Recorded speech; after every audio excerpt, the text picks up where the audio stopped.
Hello, lovely human beings. I hope you're doing great. It's so lovely to see you here already. I can see so many folks already pop in the chat where you're watching from. So thank you all so much. You're all complete legends. It's so appreciated. I can see Jake over in London, Beatrice in London as well. We've got Devon, Guildford. I've seen someone in Turkey, Bristol. It's just so wonderful. Thank you all so much for taking the time. If you haven't already, do pop it in the chat feature where you're watching from, and make sure to switch your messages over to everyone so everyone can see your messages. So you've got a little graphic up on your screen right now.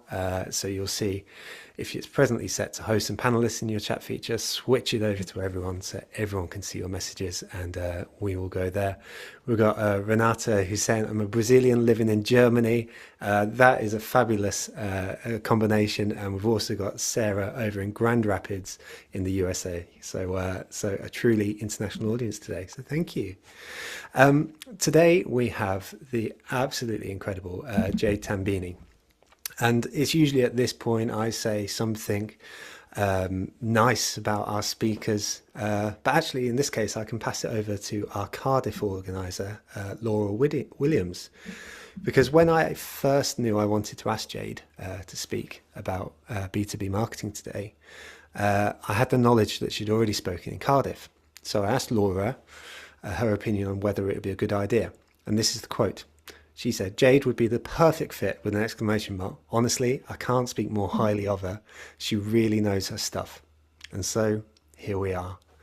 Jade describes herself as a mix between Monica from Friends and Sophia from Girl Boss on Netflix, and has held leading positions in PLCs through to being a director in various businesses. Today, you'll find her as a marketing coach and course leader at the B2B Breakthrough Academy, which is kicking off as a live format over in January, with the waitlist sort of closing today, with sign-ups opening tomorrow. So if you hear stuff today from Jade and you're like, I just want more, then do take the time to check out the B2B Breakthrough Academy, because Jade is fab. Before we get going on today's session, I just want to say thank you to our featured sponsor. In fact, I just want to pick up on Hannah's chat message here, saying Monica is the best character from Friends, and Jade's giving that a thumbs up. So I think we have agreement there. Before we get going, I want to say a big thank you to our featured sponsor, and this week it's Exclaimer. Now, I love Exclaimer's product because it speaks to caring about the little things as marketers. And in the little things in this case is email signatures, which is something that may or may not gravitate to the top of your list very often, but boy is it annoying when you don't have that consistency across your email signatures. So Exclaimer help you use your email signature both as a consistent thing, but also use it as an advertising channel. One example is that they can elevate your social media posts in your email signature, which is really fabulous. We've got a comment coming through here, and I just said, I went to a webinar from Jade recently with Girls in Marketing. She's so great. I wanted to come to another with her, which is so fantastic. So thank you. Also, a big thank you to Frontify, Cambridge Marketing College, Planable, Redgate, ScoreApp, and Storyblock. They're all incredible people and businesses that wouldn't be able to bring these sessions to you if we didn't have these support. So thank you very much indeed. With all that said, before we get going, let's take one last comment from the chat, from the incredible Emma Honeybone, who says, I always wanted to be Rachel when I was younger, having long since accepted that I'm Monica and happy to be so. Can't wait to hear from Jade. So with all that said, I think everyone wanted to be Rachel. I wanted to be Rachel. I am Monica. I run like Phoebe, and I wanted to be Rachel. I love that so much. Jade, it's a real pleasure. So thank you for taking the time. Let's start and start with the question, which is like a bit of grounding into you, really, more than anything, which is that when I was doing the research into you, I just noticed that so many of your posts seem to come from a place of like real sympathy for marketers to a certain extent, and the hard work that they do. And so I just wanted to speak about this up front, as I think it might help ground today's session. Where does this sort of sympathy, this sort of sense of marketers doing the hard work come from? And then why did you subsequently choose to focus on B2B? Yeah, great question. And thanks so much. I'm honored to be asked. I think what you're doing is brilliant. So thank you. And hi, everyone. So, yeah, I went through some difficult experiences myself in B2B. And when I left the kind of corporate world, I had started to do a TikTok account, just sharing my experiences and chatting. And I hadn't realized that some of these experiences were more universal than I'd thought. I just thought it was me. I thought, well, I'm the only one who gets imposter syndrome because I'm no good at it, and everyone around me seems to know what they're doing. But I think people let their guard down a bit more on TikTok and are more vulnerable. And when I set up my business in 2016, I was doing a lot of kind of coaching marketers one to one as well. And I think in coaching, people give you their deepest, darkest fears. So in companies, we've got this front, we've got this face, we talk professionally. We're making sure that we don't appear weak among leaders and sales colleagues who are going to rip us down at any opportunity, in my experience. Mm. And I just really started to see that the more people I speak to, the more people are massively struggling in B2B marketing, particularly. And to answer your question on why B2B, I think the reason we struggle is that most people see marketing day to day in the world of B2C, and then they just oversimplify it in their mind and they assume that marketers can do everything and that it's magic and the end glossy finished product is the one piece that was done. So they'll see an ad and Yeah. think that's the work, draw that ad, and then we'll get success. They don't see the massive corporate team in B2C behind such orchestration and the agencies. So I just really wanted to like let people know you're not alone. You're not rubbish at marketing. You're just overworked and misunderstood. I love that so much. I mean, that's already just so fabulous. So thank you. We got Thank you. Kesha in the chat just saying preach in capital letters. So, so there you go. You're being on my TikTok. That's what everyone says. Cool people say preach. I love Preach. that. It's always with the emoji, right? So, Survive. um, so let's speak about that because you mentioned there was a point where you pointed to the difference between B2C and B2B. And I, having sat in both, but quite early in my career, I just always see folks sort of ask the question, will this apply to B2B? And I Mm. think that's a really interesting question to ask. And so I think the follow on from that really is what nuances are we sort of speaking about here when we're talking about the difference between B2B and B2C in your mind? Yeah, I think the only big difference, I think, well, two. The first one is just taking into account that people are not spending their own money. I think that goes a lot further than people often recognize. So Mhm. that means that the driving emotion is often fear. And that's why you often see in companies where you've got kind of like a culture of politics and throwing people under the bus because it's like, I can't be wrong because if I'm wrong, I did my job wrong and I could end up losing my job or not getting promoted. So everyone has this kind of work facade.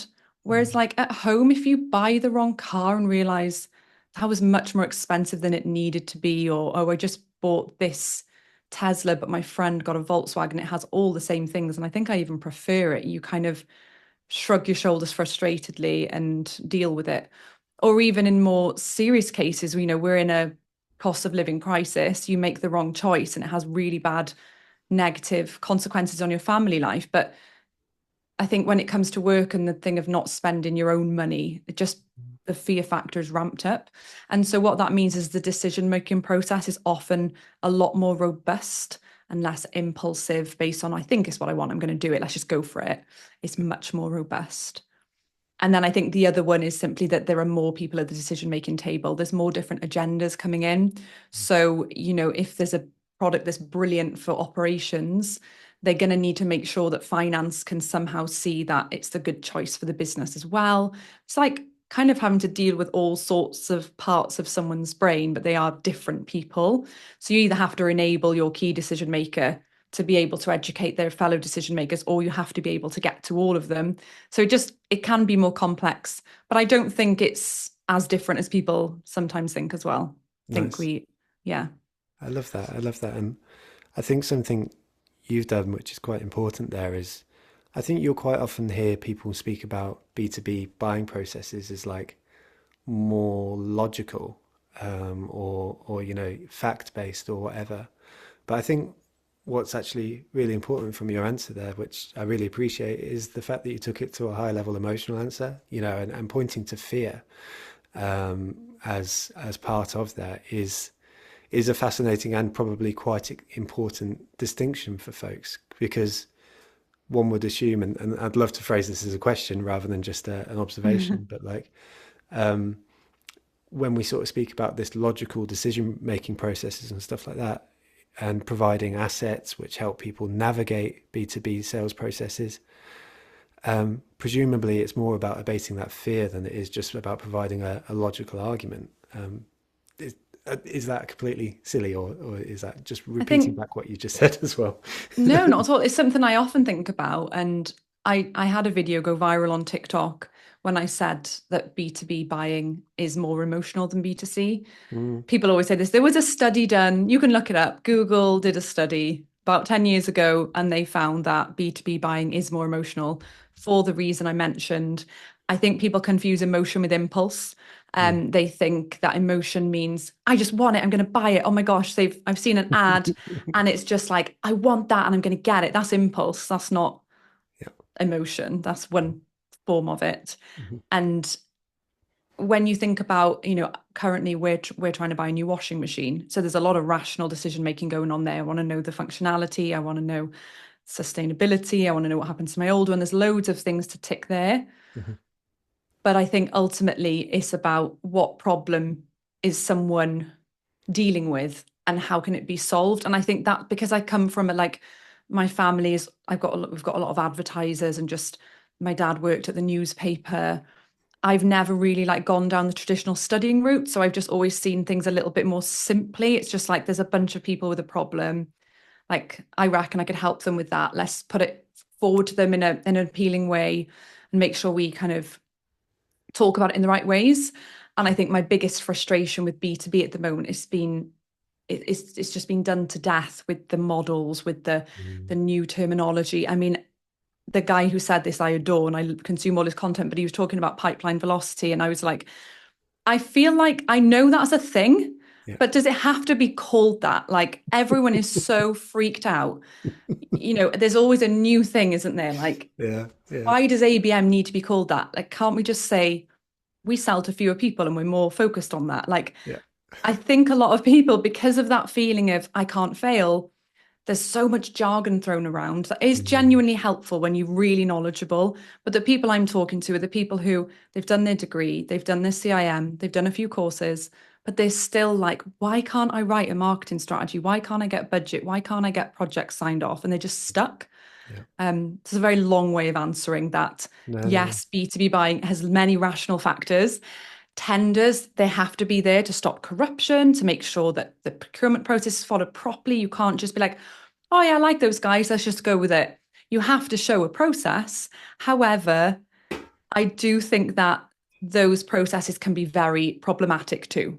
When you go, okay, 60% of the weighting's on price, but we're not going to move away from how we're wanting it priced. And here another idea for how to be more cost efficient longer term. We're just like, that's the price. And so you could argue that, well, that doesn't actually work. So going with the people you trust who've demonstrated knowledge Just is got going to be a good way to go forward.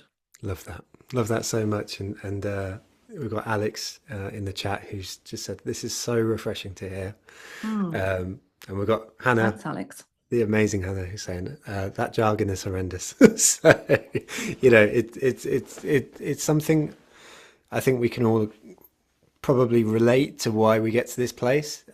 But as you rightly point out, it's not always to the betterment of ourselves or indeed the work we do.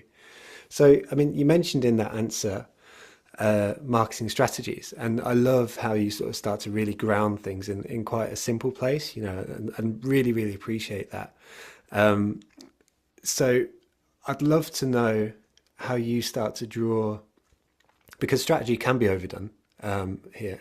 And so I'd just love to know how you start to draw a distinction between a traditional marketing strategy however, whatever you would like to interpret that as, and a B2B marketing strategy, and how you start to plan differently in each of these scenarios, if indeed you do. Yeah, definitely. I think what usually happens, what I've observed when coaching a lot of marketers, is that we either have like just literally a campaign plan Hmm.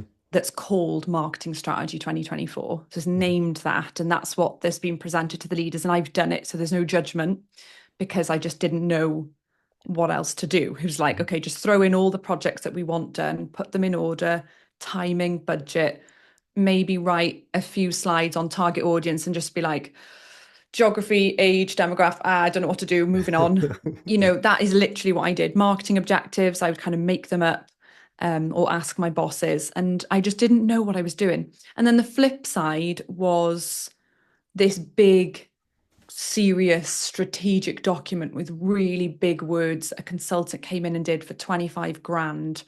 And nobody knows what it was about. And everyone was really impressed and blown away. And it just gets filed away and never looked at again. I'd never seen anything in the middle. And I just was thinking, why is this? And so, yeah, the approach I take is really simple. It was just empowering marketing managers to create a really practical and importantly possible to implement marketing strategy. And so, yeah, in terms of how the course runs, but this is just kind of how strategy works. I didn't invent this. Just the 6 stages. So, stage one being conducting a marketing review, often called the audit, which just terrified me. I just hated the word audit. But review just feels nicer. It's just like, what have we been doing? What's been working? What are the targets for the company? How do we position ourselves? And all of that just kind of really explained without jargon. So, looking at the marketing review to understand where actually is the business at, transparently, honestly, this is not about a vanity parade. This is being realistic. And that can be things are going crap. We're really not doing well in the marketing, and that's because of X, Y, Z. So, the review does need to be quite earthy and quite open and transparent and like a reset. Then we move into objectives and budget. So we're like, okay, based on that review and what the company wants to do and its big focus areas for the year coming, what do marketing need to do to help support that and help make that a reality to fill those gaps? So I always suggest students to kind of write each focus area and then come up with the objectives to go, how will we directly support that? And then budget is kind of like working out percentage wise, what should the budget be? And really making a case with finance directors to actually get the budget that's needed. Step three is selecting the most effective and efficient strategies to deliver on the objectives. So what I would often see is like a shopping list of amazing ideas. We could do this, we could do this, it'd be amazing. And everyone in the room's like, wow, you marketers, you've got such cool ideas. Well, I'm kind of like, pick 2 or 3 things and do them really well. So that stage is very much about what is the most efficient way to deliver on those objectives. What few things can we do really well? And then the tactic stage, which unfortunately is where loads of people just start, Mhm. like brainstorming, what should we do with our marketing? Let's launch a YouTube, let's host webinars, let's this, let's that. It's like, well, yeah, great, but that's only at this point. Okay, within those 3 or 4 strategies, what are we actually going to do? Who's going to do it? Then we go into control and measurement. But in terms of the sixth step, and this is the one that I think really helps people to get a strategy they can actually deliver, is the leadership piece. How do we actually then package that up and present it to leaders to get them to truly see this has to, you have to enable this. You have to get me off this task wheel where I'm just doing loads of stuff without any direction, just a doormat to sales, just getting nowhere, millions of new ideas every year. How do we just get this simple and get buy-in? And yeah, I think that's the approach. I don't know if that kind of answers your question about how to approach it differently in B2B and B2C. Um, but I think getting those foundations in place, underpinned by an understanding of the customer, what they care about, pricing, offering, those sorts of things, just getting those basics right, you can't really go far wrong and No, just starting there. love that. Love that so much. And it struck me as, you were speaking that, as David says, you're just using plain language, which is really appreciated. Oh, I thought you meant that the process is plain. I was like, No, no, no. only joking, David. Yeah. It's meant to be. Yeah, Um, plain language. Yeah. it's so important, which I think helps with the leadership point that you're speaking about, because the folks we're interacting with are unlikely to be marketers as well. They could be, Yeah. but we need to take them on that journey. I guess with the grounding of that framework, it strikes me that there probably are some differences in the tactics in B2B specifically. Although having had the grounding of that, is there anything that you think about when you are creating that strategy where you're like, okay, I might do this slightly differently. For example, with the objectives, uh, you know, um, having an awareness that sales cycles are longer and therefore we may Yeah. choose to do things differently. Is there anything that sort of sits within the strategy framework which you do think is unique to B2B? Yeah, I think something that's unique to B2B is the time that we give to assess results. Mhm. So if you send out a campaign for a lipstick on offer, you're going to get that immediate, this worked. Whereas in B2B, it can be really easy to turn things off prematurely. That could be amazing. And a great example of that will be this webinar. You've got hundreds of people here, hundreds signed up. I'm sure it didn't start that way. I'm sure that you had like 5 or 10, like I did years ago when I was doing webinars, like 1, 12, 8, 6, 10, 20, 30, 10. And then eventually you've got this thing that's really grown, and it takes time for things to catch and for things to work. And typically what happens is in B2B companies, we kind of try something, go, that doesn't really work. Webinars aren't for us, moving on. Oh, let's try this. But nothing is ever given the time. And so I think for that reason, one of the things I really promote people to focus on in their tactical execution is making sure that they're setting up their CRMs, their systems, their tech to be able to look at like success indicators. Like, okay, what is this pipeline looking like? So, okay, we had 80 people engage with that latest communication in this way that signals that that was the right way to go. And then subsequently to that, these 3 actions took place. And so if we understand our average order value, if we understand our typical conversion rates, we look at how many people are accepting meetings from us, we can calculate that this looks like a pipeline of X amount within the next 9 months. But marketers are not able to do that because they're not often given the budget to get those basics in place. It's just like, just put ads live, or you don't need that.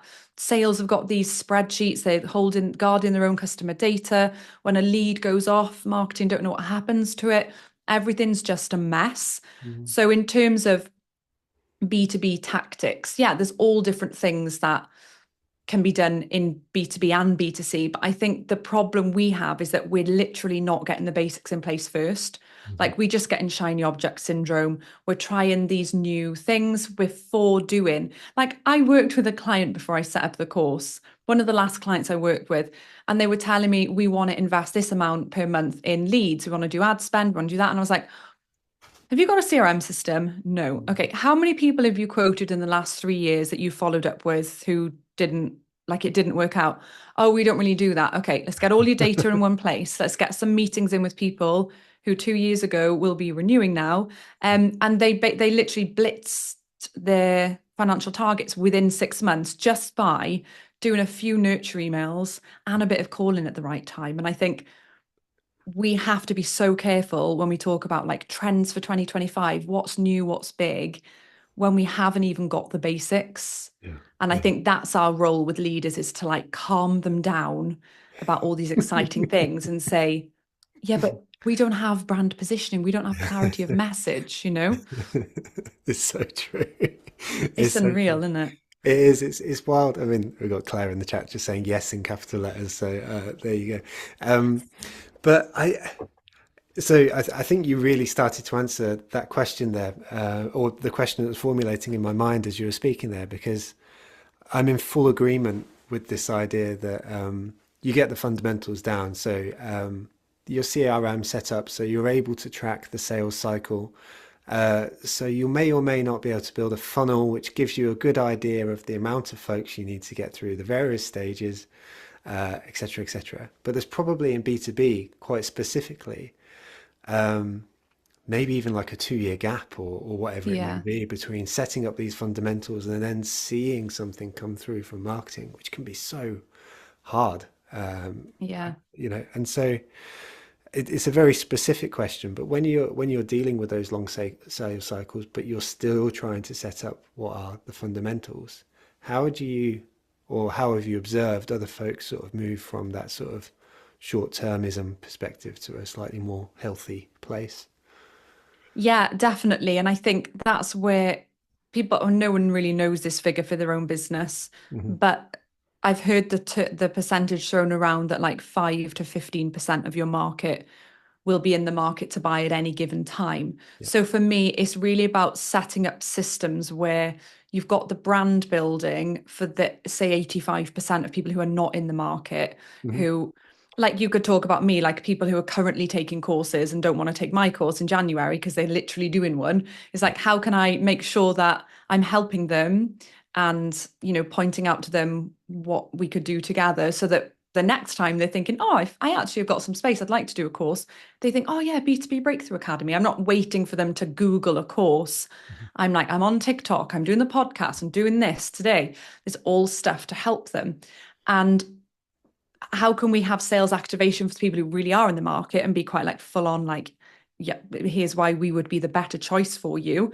And for the rest of the people, the brand building. And I just want to make a point about brand building because I think in B2B it's seen as fluffy. It is literally the opposite of fluffy. Like brand building should be absolutely like nail on the head of like content for me. So I worked in sales in 2006.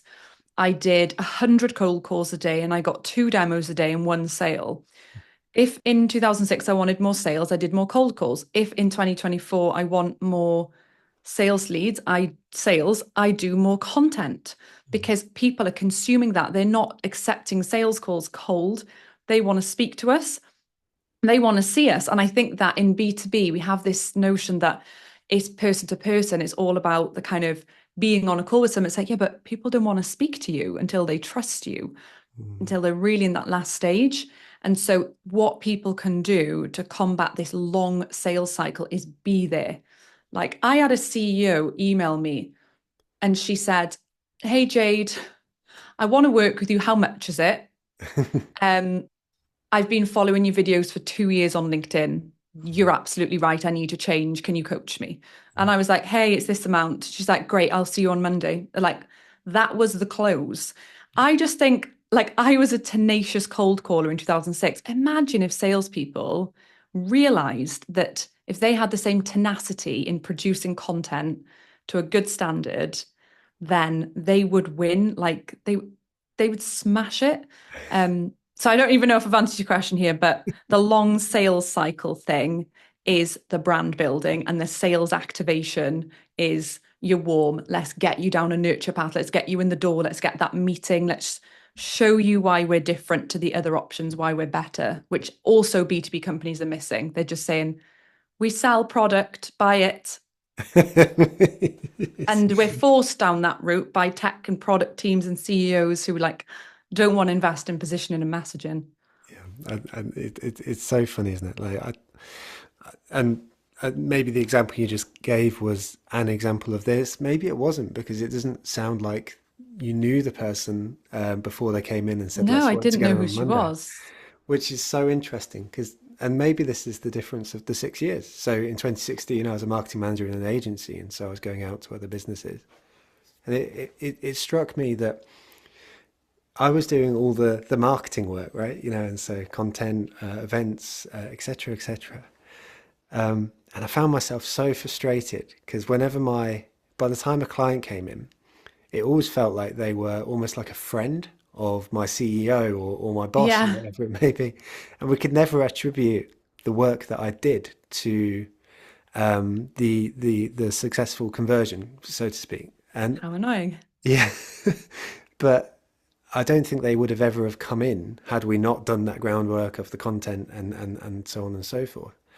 And so I just think when you're speaking through, there's a reminder that that marketing, that sort of content-led approach works.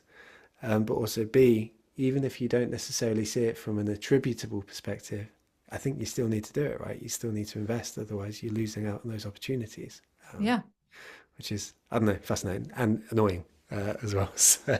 really annoying. But it's like, this is one of the reasons I work for myself, Mhm, because I know that when I'm doing 4 TikToks a day for 3 months, my sales go berserk. And mhm, when I'm like I am now, since the school holidays in July and August, I didn't do very much content at all because I was like, I'm with my kids, my thing. And then I've been a bit slower, and sales just kind of they just trickle down a bit. And it mhm. doesn't you can't I can prove it with reports and stuff, but it was 18 months before the TikTok started booking me out. Like the course was built because there was not enough space for me to look after the demand. And so Mhm. that's why it happened. But you can't say to a leader, oh, trust me, like after 18 months, this is going to be amazing. So my advice is always do the old faithfuls that work, Mhm. like the email nurturing, like the calling, like all the things that are going to just get that sales activation with people in the market, but have that clever, like something or other that's going on in the background that's uber consistent that will work eventually if the messaging is right. Love that. I think that's such an important point, and one that like is really worth noting, because like to have both running, rather than sort of throw everything out, that sounds like Because I've such done a good that and idea. you get in trouble. You're so right. I can see why. I noticed in the chat earlier. So there's two things here. So the first thing is some folks have been posting questions in the chat. This is my fault because I didn't say it up front. But there is a Q&A feature that is found in your toolbar down below, folks. So if you have questions, do get them in. We have 5 open questions right now, and we'll make sure to get to these as the session goes on. The second thing, however, and Jade, this is the next question, is that there was some chat earlier on in the chat feature about interacting with sales. And it strikes me that in B2B, We got to go there. sorry. No, I just like on behalf of everyone, like Okay, there's the social media clip. And so um, it strikes me that in B2B specifically, we have to have a lot more interaction with sales than we would in other organizations. And people were pointing out problems such as sales not passing over data, and that kind of thing. But it's going to be a very wide open question. But how can B2B marketers start to effectively align their strategy with sales? And sorry for the big outtake of breath there, Jade. no, it's such a good question. I'm so passionate about it. That's why I get like almost emotional about it because I just Mhm. think we're just set up to fail with this. Like Mhm. it's on the CEOs. I literally consulted a company where the main sales guy basically said, I'm not sharing my customer details with anyone because if I'm going, they're coming with me. Wow. And the CEO was scared of him because she knew that he would. And just like that's horrendous. Like the culture to be, I like if that was my business, I'd be like, no, like that can't happen. And I think that not every business is as dramatic as that, but Mhm. there is that these leads are mine. And Mhm. that's a culture that comes from the top. Marketing aren't responsible for that. So I'm often asked, like, how can we fix this sales and marketing alignment issue? It's a bit like being in a relationship where the other person just doesn't want to work on anything and you're kind of like trying to fix something that's irreparable. I think that the things that we can do ourselves is not laugh along when we're called the colouring in team. That's a good one. So often we kind of, to keep the peace, we laugh along when they kind of make fun at us and jab at us and just trying to keep the peace. We can be a bit more firm. We don't have to be rude. We can also kind of kill them with knowledge, but like non-jargon knowledge. So I remember once, and this was 2010 to be fair, a salesperson said to me, I don't see how a website generates business. That's ridiculous. What a waste of money. And I, rather than getting defensive and using jargon, was like, should we sit down? I'll show you the correlation between our growth and the website since it launched 9 months. I understand that it does sound a bit crazy because you guys have always been the main selling machine in the business. And this has come along and that feels really strange and unsettling. So I'd really like to talk to you more about this and see, where your concerns are coming from. And it's really rare that a person won't back down from you in that situation because you just look horrible if you don't. So if you keep attacking, they keep attacking, it's usually because we've been defensive, like, oh yeah, but you don't understand. They're like, oh, you always say, and it's, you kind of need to diffuse it. I, in an ideal world, would like to see the role of sales. I would like them to be called the sales marketer. I think they should sit under the CMO. I think they should be the closers. I think they should be content creators sitting within the marketing team who have the knowledge and the skill to close deals. And I think that would fix everything. But I just don't think that many current MDs, CEOs would go for it. I think it's all set up like the way it is all very just solid and this is how we do things. And that's the biggest challenge with our current CEOs and leaders is like change is not a thing that they're that interested in. And I guess I'm really into my kids at the moment, but if I were to take this big what I'm doing and was hiring people, that's exactly what I would be doing is marketing is leading the growth. And we have closers. If anyone needs a consultation or to chat about the course, you'd book in with one of the sales marketers and they work underneath the marketing team. I really think it would work because then you wouldn't have this sales marketing alignment. Now, that's a fantasy world. That doesn't exist, does it, for most of us? But I think the best thing we can do is to push upward in the form of a well-oiled marketing strategy that we've written and learned to write and say to leaders, systems and tech and alignment and working together, not seeing like marketing, your target is this many leads, sales, your target is the closing, and everything else is separate. It needs to start with CRM, data, tech, systems, lead flows, pipelines, good dashboards, really show what's going on. But I will just be upfront and say, I think it's a really difficult one. And if anyone's struggling with it, I don't think there's anything that they're doing wrong. I think it's just one of those unsolvables that's like we can kind of try and help fix, but we need a business who's open to it. For sure. And I think it's easy to have a lot of these conversations sometimes, which take place in the world of idealism and textbook, and sort of say, all you need to do is X, Y, Z, and all your problems will be solved. And I think in the spirit of a lot of what we have already discussed, but also the underlying sort of emotions, there are these toxic work cultures where these things just don't work, for want of a better of a phrase. What I really appreciate in your answer, additional to that though, however, is, you've taken the time to sit down with a salesperson and sort of say, okay, this is how it works, these are the proof points, and take them on that journey, Yep. which feels like a really healthy thing. And if they were indeed to sort of turn that away as an offer, then, it sort of illuminates a lot, and probably in that sort of toxicity sort of angle. But at least you started to have that conversation, which feels very productive. And just to say on the side of mindset, because so much of what I do is more to do with like being a kind of B2B therapist. Mm, I really believe that people's true breakthrough is in their mindset. So I've had people come in and be really, really low with imposter syndrome, mm, really struggling at home with things like, I wouldn't class it as like anxiety in the way that I had a mental illness with my anxiety, but more just feeling really anxious, mm, feeling really low, dreading work. Seeing that work is one portion of their life, not entirety, and also that their worth as a person is not linked to their achievements. This idea that even if I fail at work, I'm still worth exactly the same because work. Oh, Zansula's here. Amazing. I mm. know her. I hope I said your name right.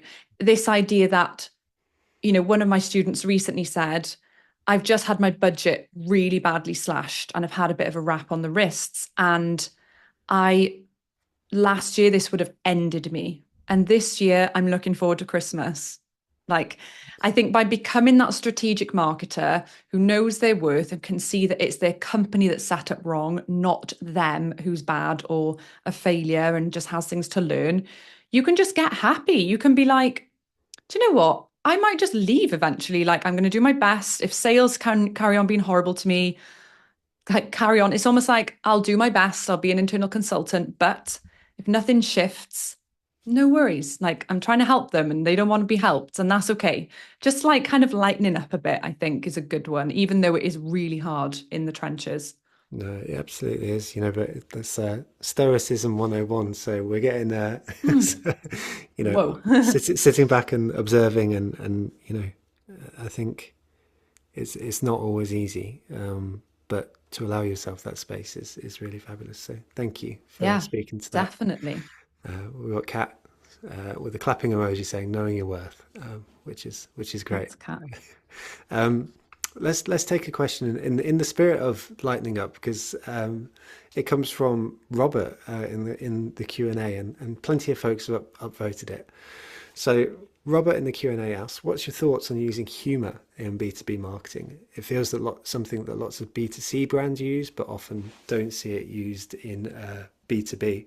So I'm going to ask a question in a minute about trends and stuff like that, but humor seems to be Ugh. one that seems particularly. I know. I'm sorry. No, no, it's cool. I like it. It's fine.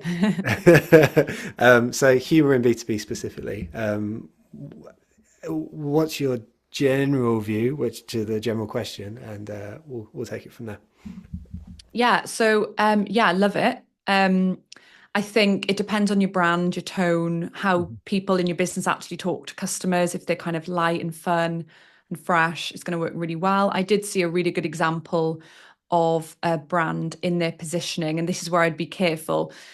Don't just do humor for humor's sake. Like if it's a good spin on your tone of voice and brand narrative, great. So there was this accountancy firm and they were working with like blue chip organizations who were like big and like that cool brand. They're quite cool brands. And they were used to stuffy accountants. But Right. these guys, they weren't, they were fun accountants. But you Yeah. can't just say we're fun accountants, like we're so fun, because that's just cringe. So they called themselves, um, their tagline was proud to be boring.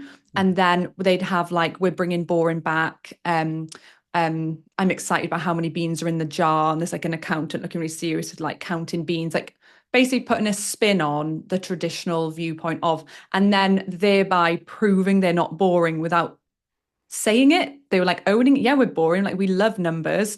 But I think you have to be really careful when you're just like, how can we bring humor in? Let's bring humor in. Yep. Because that's not going to be authentic to your brand. Mhm. So yeah, just a fine line, I would say, has to be appropriate, has to be how your people, because I feel like a brand is an expression of the collective of the people who are actually in it and what you get and what they're like. And if you ring the line and they're just like miserable and unhelpful, and then your brand's like funny, it'll be like, why are you making a joke? You're just being rude to me on the phone. Yeah, yeah, So it has to reflect what's inside. yeah. I love that. Love that so much. I mean, yeah, Yeah. we sort of speak about positively lovely, and then we're really horrible people when you come to meet us all. So Yeah. it's one of those things. Um, I love that. Thank you very much Thank for you. Thanks for a speaking to great me. question. Let's. In fact, I want to pick up on one of your posts recently. So, if you Oh, haven't well. already, by the way, and you haven't followed Jade, then I'm going to pop Jade's QR code up to her LinkedIn profile and the B2B Breakthrough Academy as well. While I'm asking this question, so Jade, recently you posted about brands working with lower budgets, and I think there'll Mm. be some folks watching in today who are in smaller teams. In fact, the top question in the Q&A here from Anna is the best advice for one-person B2B marketing teams. Yeah. So could you speak through some of the considerations for folks if they are in a B2B context and they're trying to work through with a lower budget? Where would you start your advice for them? Yeah. So I think starting with learning to create that strategy, and part of that is what's the budget going to be, Mhm. is what I would recommend for one person marketing teams. Because sometimes people think if I make a strategy, I'm going to have more to do. But actually, the opposite is true, at least if you do it how I suggest that we should all be doing it. So it's about really laying out what are the resources and what is possible and going from there and stripping out rather than adding in. And so, in terms of budget, I mean, people can calculate it now if they like. So, realistically, you should be looking at between 4 and 8% of your company's annual sales revenue. Look, no one in the world can tell you exactly what it should be. And you do need to be in a profitable position as a business. So, even just asking your finance director, like, hey, are we financially healthy in terms of our profit? Would you like it to be higher? Are we good? Some will say we are absolutely blitzing it. We are so profitable. Others will say not as much as we'd like, but generally. So what you want to do is get your sales revenue divided by 100, times it by the number you're thinking. And there are three factors for how you pick the between 4 and 8%. Okay, so number one is the aggressiveness of your growth goals, ambitiousness of your growth goals. So how ambitiously do we want to grow? I mean, a lot of CEOs just say, I want to double in 3 years. Like, that's a really common one. Yeah. We're going to double in 3 years, but you're not having more budget. Okay. Um, the second one is, or are we just staying the same? Are we just going to do nice organic growth? We get 11% organic growth no matter what we do. It's always great. We're happy with that. The second one is how aggressive your competitors are. So are you recruiters with hundreds of other aggressive, sales angry recruiters in your local area, like Bristol? Maybe there seems to be loads of recruiters there. And then the third one is how big is the challenge of your brand? So are you really well known and trusted, or do people not really get you or know you? So scoring those out of 10 equals a total. This is a really top level. And then you pick kind of roughly what percentage of sales you should go with, whether it's the 8% because you've got a big challenge, or 4% because you're keeping things going. But in my experience, most people's current marketing budget is like 1% or even less. And so I feel so seen. Sophie, you must be from TikTok too, because I hear that one every day.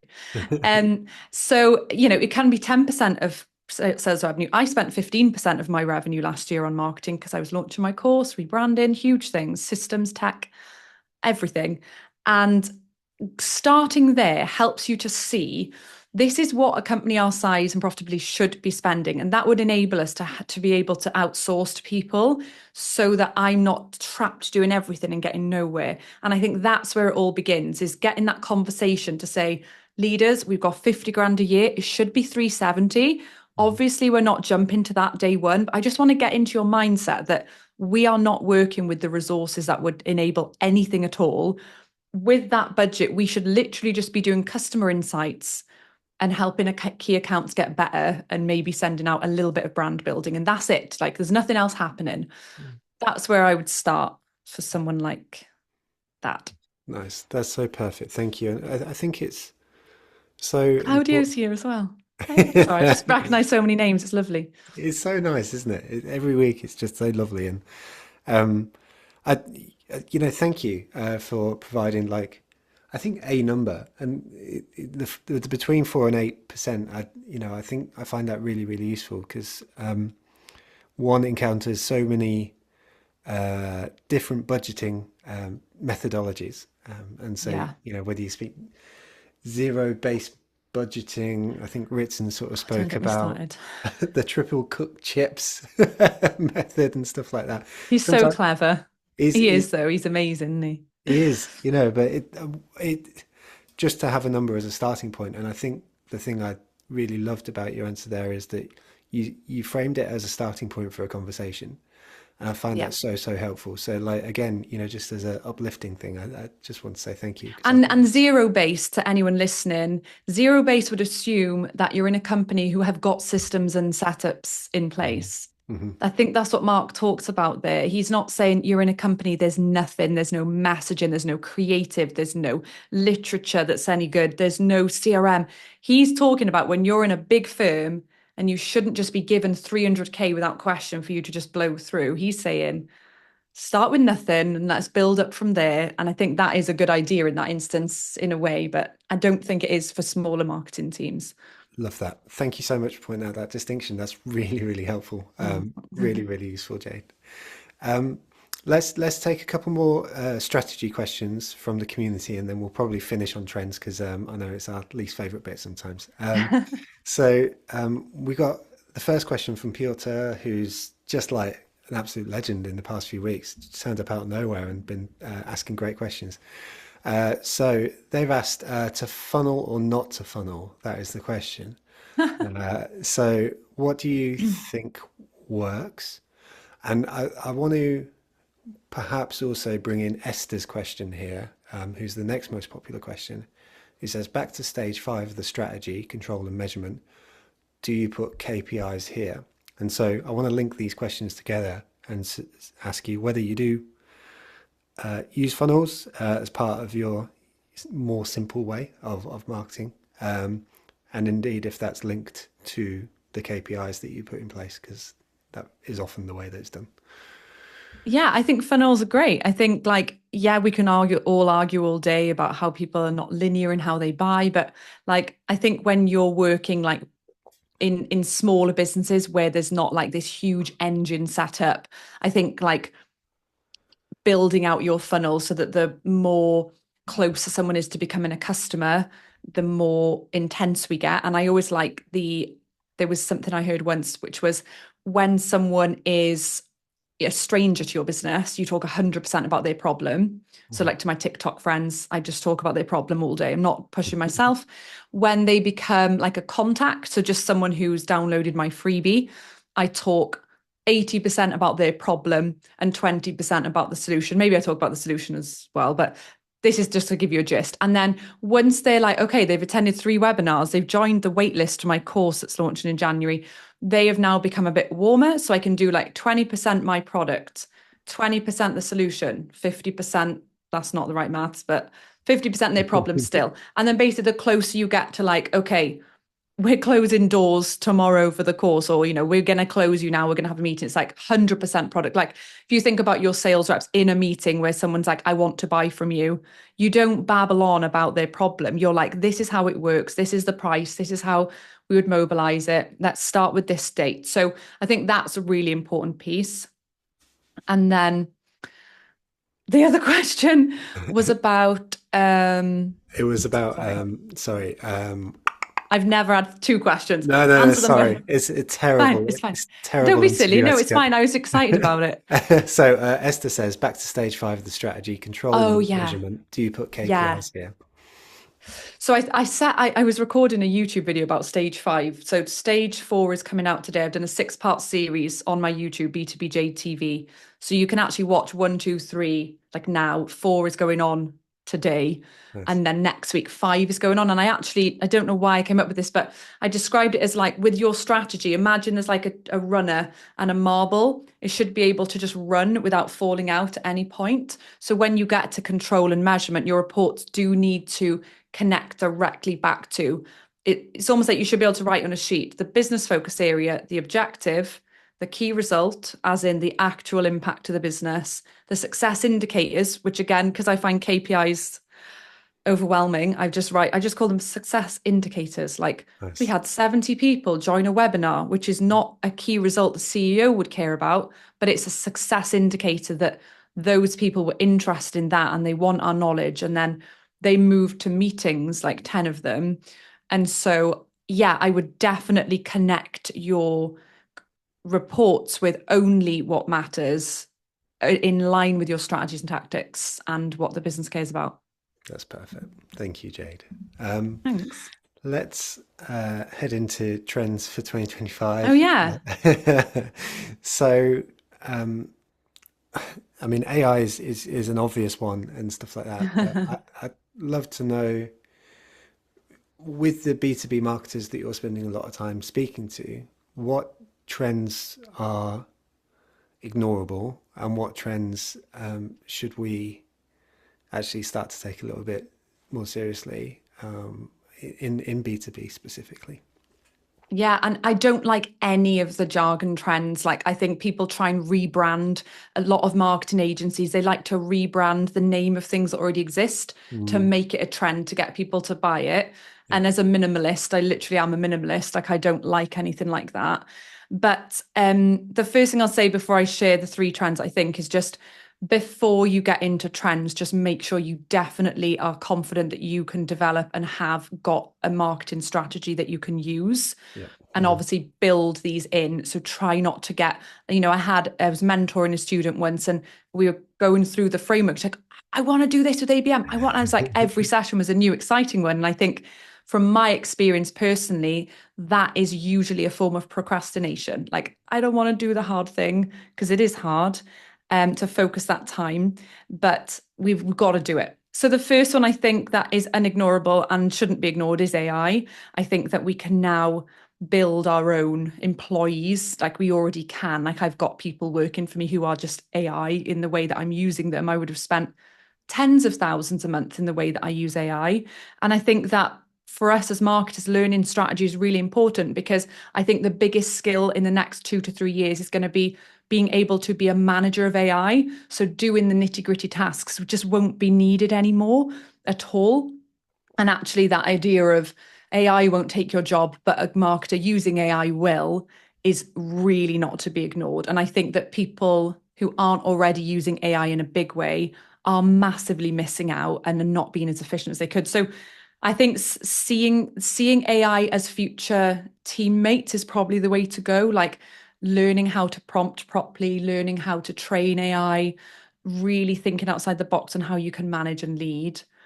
I think that's a big one. And then my second one is sales as personal brands, and content creators, and this idea of the sales marketer, as much as we can get them to see that they can get more leads if they become content creators. I think that would be wonderful. I'm not sure how realistic it is, but I think it's wonderful. And then my last one that already exists, but I would just love to see it in B2B a bit more, is just more self-service.